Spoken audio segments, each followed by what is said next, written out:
आपल्या बोटावर संतुलित होणाऱ्या ड्रॅगनफ्लायचं हे एक सुंदर खेळणं आहे. ते बनवण्यासाठी आपल्याला लागेल एका जाड कागदावर काढलेले ड्रॅगनफ्लायचे धड आणि पंख, रंगीत पेन्सिली, डिंग आणि थोड्याशा पेपर पिना. सुरुवातीला ड्रॅगनफ्लायचे सेगमेंट्स असलेलं धड आणि लांब निमुळत्या पंखांची जोडी आउटलाईनवर व्यवस्थित कापून घ्या.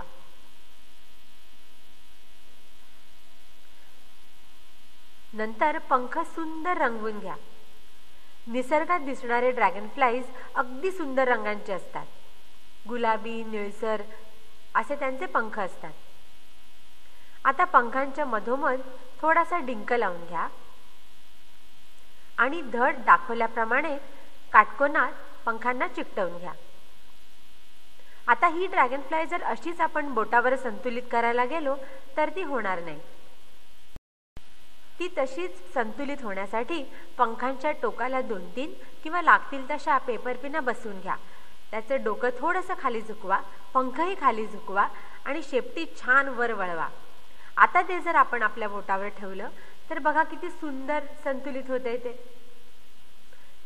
थोडासा धक्का दिल्यावर आपली ड्रॅगनफ्लाय छान डुलेल सुद्धा. एक पाण्याची बाटली आणि पेन वापरून स्टँड बनवला आणि त्याच्यावर जर ड्रॅगनफ्लाय ठेवली तर किती छान दिसते बघा. थोड्याशा धक्क्यांनी किंवा वाऱ्याच्या झुळकीनेही ती गरगर फिरते आणि डोलते सुद्धा.